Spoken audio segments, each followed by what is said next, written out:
నీకు ఒక సమస్య ఉందని చెప్పుకుంటే నిన్ను చిన్నచూపు చూస్తూ నీ బలహీనతలను ఆధారంగా తీసుకుని నిన్ను వాడుకోవాలని చూసే మనుషులు ఉన్న సమాజం మనది. మంచితనంతో సహాయం చేస్తే సమస్య తీరాక చేసిన సహాయాన్ని చిన్నదిగా చూసే మనుషులు ఉన్న సమాజం మనది. అబద్ధం చెప్పేవారు 1,00,000 చెబుతారు. ఎందుకంటే వారి దగ్గర 1,00,000 కథలు సిద్ధంగా ఉంటాయి. నిజం చెప్పేవారు ఒకే విషయాన్ని పదే పదే చెబుతారు. ఎందుకంటే నిజం అనేది ఒకటి మాత్రమే ఉంటుంది. మాట అనేసి కోపంలో అన్నాను, బాధలో అన్నాను, ఆవేశంతో అన్నాను అంటారు. కానీ కోపం, బాధ, ఆవేశంలోనే మనసులోని నిజమైన మాటలు బయటకి వస్తాయి. మిత్రమా, జీవితంలో బోలెడన్ని సంబంధాలు అక్కర్లేదు. ఉన్న కొన్ని సంబంధాలలో జీవం ఉంటే చాలు. జీవం లేని ఎన్ని బంధాలు ఉన్నా ఒకటే, లేకపోయినా ఒకటే. గెలవాలంటే కష్టాలను ఓర్చుకోవాలి. ఎదగాలంటే గతాన్ని మర్చిపోవాలి. బ్రతకాలంటే ఇష్టాలను మార్చుకోవాలి. ఇదే జీవితం. ఓటమి అంటే ఆగిపోవడం కాదు, పాఠాలు నేర్చుకుంటూ ముందుకు సాగడం. కలలు నిజం కావాలంటే శ్రమపడాలి. విజయం సాధించిన వారే చరిత్రను సృష్టిస్తారు. మిత్రమా, ఎలాగైనా ద్వేషించాలని సంకల్పించుకుంటే నెలవంక లాంటి మనిషిలో కూడా 1000 వంకలు కనిపిస్తాయి. అదే ఎలాగైనా ప్రేమించాలని సంకల్పించుకుంటే 1000 వంకలు ఉన్న మనిషి కూడా నెలవంకలాగా అందంగా కనిపిస్తాడు. మనం చేసిన తప్పుల కంటే చెయ్యని తప్పులకు మనల్ని తప్పుడు మనుషులుగా వేలెత్తి చూపేవాళ్ళే మన చుట్టూ ఎక్కువగా ఉంటారు. వాళ్ళు మంచివాళ్ళు అనిపించుకోవడానికి ఎదుటివారిని ఎంత చెడ్డవారిగా చూపించడానికి అయినా ఆలోచించరు. జీవితం అంటే మనకు నచ్చినట్టు జరిగే కథ కాదు, జరిగిన దాన్ని భరించడం నేర్పే ప్రయాణం. కొన్ని కలలు మధ్యలోనే ఆగిపోతాయి. కొందరు మనుషులు కారణం లేకుండానే దూరమైపోతారు. కొన్ని ప్రశ్నలకు జీవితాంతం సమాధానం దొరకదు. అయినా ప్రతి ఉదయం సూర్యుడు ఉదయించినట్టే మన ఆశ కూడా మళ్ళీ పుడుతుంది. ఎందుకంటే జీవితం ఎప్పుడూ ఓడిపోవడం కాదు. ఎన్నిసార్లు మనసు విరిగిపోయినా మళ్ళీ నవ్వడానికి ధైర్యం కూడా పెట్టుకోవడమే జీవితం. ఎవరు ఎంత అందమైన వేషం వేసినా కాలం వారి నిజస్వరూపాలను, గుణాలను ఎప్పుడో ఒకప్పుడు ఏదో ఒక విధంగా బయట పడేలా చేస్తుంది. కాలం మారినట్లు మనుషుల మనసులు కూడా మారుతాయి. నది ప్రవాహంలా ఇవన్నీ నిరంతరం మారుతూనే ఉంటాయి. అందుకే మారిపోయే వాటిని నమ్మి మనసును గాయపరుచుకోకు. నిలిచేది మంచితనమే, గెలిచేది నిజాయితీయే. జీవితంలో ఏదైనా సరే ఇష్టపడితేనే నచ్చుతుంది, కష్టపడితేనే దక్కుతుంది, నిలబెట్టుకుంటూనే మిగులుతుంది. ప్రపంచం నిన్ను గమనిస్తుందేమో అనే భయం కంటే నిన్ను నువ్వు నమ్మకపోవడమే పెద్ద చీకటి. ఆత్మవిశ్వాసమే నీడను జయించే వెలుగు. మనల్ని 10 అడుగులు దూరం పెట్టాలనుకునే వాళ్లకు మనమే 10 అడుగులు దూరంగా ఉండాలి. ఎందుకంటే గౌరవం లేని చోట గడప తొక్కినా మనల్ని చులకనగానే చూస్తారు. అందుకే మన విలువను మనమే కాపాడుకోవాలి. కొన్ని మార్గాలు మూసుకుపోవడం శాపం కాదు, తప్పుదారిలో వెళ్లకుండా భగవంతుడు ఇచ్చిన హెచ్చరిక. మన అనుకునే వాళ్ళు మనతో ఎప్పుడూ ఒకేలా ఉంటారని అనుకోవడం మన తప్పు. ఈ ప్రపంచంలో అన్నిటికంటే త్వరగా మారిపోయేది మనిషి, మనసు, ఆలోచనలు మాత్రమే. చుట్టూ 100 మంది బంధువులు ఉండడం కన్నా మన తప్పులను ముఖం మీద ధైర్యంగా చెప్పే నిజాయితీ గల స్నేహితుడు పక్కన ఉండడం చాలా గొప్ప విషయం. ప్రతి ప్రశ్నకు సమాధానం, కష్టం ఓర్చుకుంటే సుఖం, ఓటమి తర్వాత అవకాశం ఎదురు చూస్తూనే ఉంటాయి. కావలసిందల్లా ఓపిక మాత్రమే, నీ మీద నీకు నమ్మకం.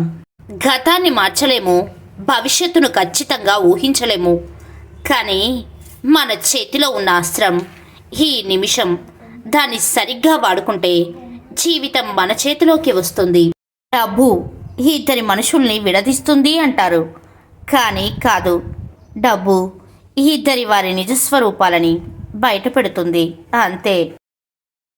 ఒక వ్యక్తి ప్రస్తుతం ఉన్న స్థితిని చూసి అతని భవిష్యత్తును ఎప్పుడు అంచనా వేయకండి. ఎందుకంటే రేపు అనే ఒక రోజుకు ఎంత శక్తి ఉంది అంటే అది మామూలు రాయిని కూడా మెల్లిమెల్లిగా రత్నంగా మార్చేయగలదు. మిత్రమా, నీ జీవితం ఒకరి చేతిలో ఆటబొమ్మ కాకూడదు. ఓటమి అయినా, గెలుపైనా, బాధైనా, బరువైనా, నష్టమైనా, ఎంత కష్టమైనా నీ జీవితం నీ చేతుల్లోనే ఉండాలి. ప్రాణం పోతున్నా బానిస బ్రతుకు మాత్రం బ్రతకవద్దు. ఎవరిని గుడ్డిగా నమ్మకు. ఎందుకంటే ఎండాకాలంలో నిన్ను రక్షించిన నీ చెప్పులే వానాకాలంలో నీ మీద బురద జల్లుతాయి. ఒడ్డున చేరిన వారి మాటలు ఒకలా ఉంటాయి, నీళ్లలో ఈదే వారి ఆలోచనలు మరోలా ఉంటాయి. ఒకరిది అనుభవం, మరొకరిది పోరాటం. ఈత వస్తేనే నీళ్ళల్లో బ్రతకగలం, లేదంటే పోతాం. కానీ ఈ సమాజంలో బ్రతకాలంటే మాత్రం ఇంకా చాలా చాలా విద్యలు తెలిసి ఉండాలి. పరిస్థితులను అర్థం చేసుకుని బ్రతకడం తప్ప వేరే మార్గం లేదు. ఎందుకంటే మన జీవితం మనం కోరుకున్నట్టు ఎప్పుడూ ఉండదు. కాలం ఎన్నో పరీక్షలు పెడుతుంది, మనల్ని భయపెట్టడానికి కాదు, జీవితం అనే కథలో మనల్ని మరింత బలపరచడానికి. మిత్రమా, జీవితం నిజాయితీ పరుడిని ఏడిపిస్తుంది, నిందలు వేసేవారిని నవ్విస్తుంది, మాటకు కట్టుబడి ఉండేవారిని అవమానిస్తుంది, మాటలు మార్చేవారిని గౌరవిస్తుంది. కాలం ఎప్పుడూ ఒకేలా ఉండదు. మనం ఇప్పుడు బాధపడుతూ ఉండవచ్చు, కానీ మనం బాధ పెట్టకపోయినా సరే మనల్ని బాధ పెట్టిన వారు బాధపడే ఒకరోజు ఖచ్చితంగా వస్తుంది. నీ జీవితం ఒకరి చేతిలో ఆటబొమ్మ కాకూడదు. ఓటమి అయినా, గెలుపైనా, బాధైనా, బరువైనా, నష్టమైనా, ఎంత కష్టమైనా నీ జీవితం నీ చేతుల్లోనే ఉండాలి. ప్రాణం పోతున్నా బానిస బ్రతుకు మాత్రం బ్రతకవద్దు. మనుషుల స్వభావం రెండు రకాలు. అవసరమైనప్పుడు తేనెలా తీయగా మాట్లాడుతారు, అవసరం తీరినప్పుడు తేలులా కుట్టి మాట్లాడుతారు. తలదించుకున్న ప్రతివారు తగ్గినట్టు కాదు, తగ్గిన ప్రతివారు చేతగాని వారు కాదు. కొందరు పరిస్థితులకు లొంగితే కొందరు బంధాలకు లొంగుతారు.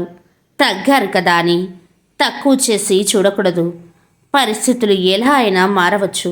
మిత్రమా, ఎంతటి కష్టం వచ్చినా నీ బాధలు ఎవరితోనూ పంచుకోకూడదు.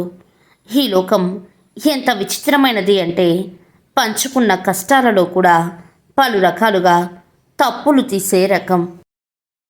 మనం ఎంతమందితో ఎన్ని అబద్ధాలు చెప్పినా మన అంతరాత్మ మాత్రం మనకు నిత్యం ఏది తప్పో ఒప్పో చెప్తూ ఉంటుంది. మన అవసరాల కోసం సెకండ్కి ఒక అబద్ధం చెప్పినా అవన్నీ అబద్ధాలని మన అంతరాత్మకే తెలుసు కదా. మిత్రమా, మనం బాధపడతామని అబద్ధం చెప్పేవారికంటే మనం బాధపడినా పర్వాలేదని నిజం చెప్పేవారిని నమ్మడమే మంచిది. మిత్రమా, నిజాలు ఎప్పుడు చేదుగానే ఉంటాయి, అబద్ధాలు ఎప్పుడు తీయగానే ఉంటాయి. నిజం మాట్లాడితే శత్రువు, అబద్ధం చెబితే మిత్రువు. ఈ రోజుల్లో అవసరాన్ని బట్టే మనుషులు. ఎప్పుడైతే మన అవసరం తీరిపోతుందో మనతో మాట్లాడే విధానం కూడా మారిపోతుంది. ధర్మం ఎటువైపు ఉంటే అటువైపే విజయం ఉంటుంది.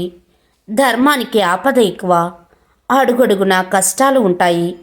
కానీ ఎన్ని కష్టాలు ఎదురైనా అంతిమంగా ధర్మమే గెలుస్తుంది. ఒక వ్యక్తి ప్రస్తుతం ఉన్న స్థితిని చూసి అతని భవిష్యత్తును ఎప్పుడు అంచనా వేయకండి. ఎందుకంటే రేపు అనే ఒక రోజుకు ఎంత శక్తి ఉంది అంటే అది మామూలు రాయిని కూడా మెల్లిమెల్లిగా రత్నంగా మార్చేయగలదు. మిత్రమా, కష్టం విలువ, ఇష్టం విలువ ఒకరు చెప్తే తెలిసేది కావు. స్వయంగా అనుభవించి అనుభూతి చెందితేనే తెలుస్తాయి. లేదంటే ఎదుటివారు పడే కష్టం తేలికగాను, చూపించే ఇష్టం చులకనగాను అనిపిస్తుంది. జీవితంలో డబ్బు ఉంటేనే బంధువులు, ప్రేమ, నమ్మకం వస్తాయి. డబ్బులు లేకుంటే మన సొంత వారు కూడా పరాయి వారవుతారు. డబ్బు ఉంటే పరాయి వారు కూడా మన సొంత వారవుతారు. ఇది నిజం. ఎవరో అడిగారట, సమాజాన్ని ముందుకు తీసుకెళ్ళడానికి ఏం చెయ్యాలి అని. ఒక తెలివైన వారు ఇలా సమాధానమిచ్చారు: కాళ్ళని కాకుండా చేతులని పట్టుకుని లాగండి అని. గెలవాలంటే